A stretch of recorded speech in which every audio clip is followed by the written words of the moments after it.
आरोपी निदा खानच्या अटकपूर्व जामिनावर जी सुनावणी सुरू होती ती संपलेली आहे। अगदी काही वेळातच कोर्ट आता निकाल देणार आहे। तब्बल 1.5 तास ही सुनावणी सुरू होती। युक्तिवाद झालाय। निदा खान नाशिकच्या कॉर्पोरेट जिहाद प्रकरणातील आरोपी आहे। नेमका काय निर्णय दिला जातो कोर्टाकडून हे बघणं सुद्धा अत्यंत महत्त्वाचं असेल। अगदी काही वेळातच कोर्ट या सुनावणी संदर्भातला महत्त्वाचा निकाल देईल।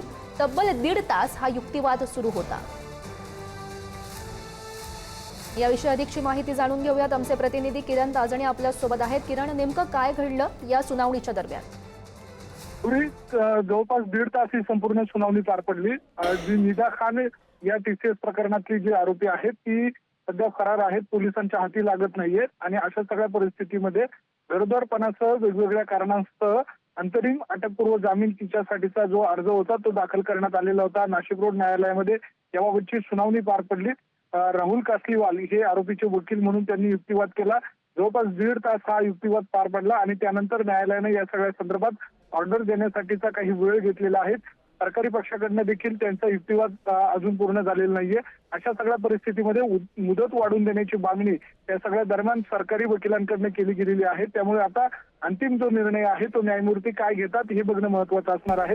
काही वेळातच या सगळ्या संबंधी पुन्हा एकदा सुनावणी पार पडणार आहे। दोरी नक्कीच किरण, खरं तर कोर्ट काय निर्णय देतं हे बघणं अत्यंत महत्त्वाचं असेल। तुम्ही या सगळ्या घडामोडींवर असंच लक्ष ठेवून राहा। तुर्तास धन्यवाद दिलेल्या सगळ्या सविस्तर माहितीसाठी। महत्त्वाची अपडेट, अगदी काही वेळातच कोर्ट या संदर्भात निकाल देईल। आरोपी निदा खानच्या अटकपूर्व जामिनावर जी सुनावणी सुरू होती ती सुनावणी संपलेली आहे। तब्बल 1.5 तास युक्तिवाद सुरू होता। निदा नाशिकच्या कॉर्पोरेट जिहाद प्रकरणातील आरोपी आहे। अनेक दिवसांपासून खरं तर ती फरार होती आणि आज याच सगळ्या प्रकरणावर महत्त्वाची सुनावणी पार पडलेली आहे। आरोपी निदा खानच्या अटकपूर्व जामिनावर सुनावणी सुरू होती ती संपलेली आहे। अगदी काही वेळातच कोर्ट या संदर्भात महत्त्वाचा निर्णय देईल।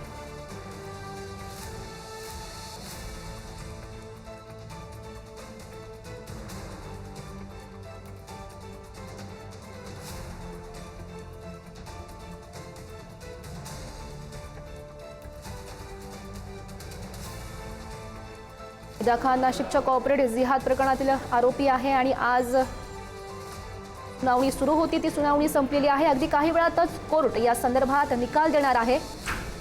नेमकं काय निकाल दिला जातोय कोर्टाकडून हे बघणं अत्यंत महत्त्वाचं ठरेल। तब्बल 1.5 तास हा युक्तिवाद सुरू होता आणि 1.5 तास युक्तिवाद सुरू होता तो संपलेला आहे आणि अखेरी सुनावणी संपलेली आहे। अगदी काही वेळातच कोर्टाकडून या सगळ्या प्रकरणासंदर्भात महत्त्वाचं निरीक्षण नोंदवण्यात येईल। नेमका काय निकाल देत आहे कोर्ट हे बघणं सुद्धा अत्यंत महत्त्वाचं असेल।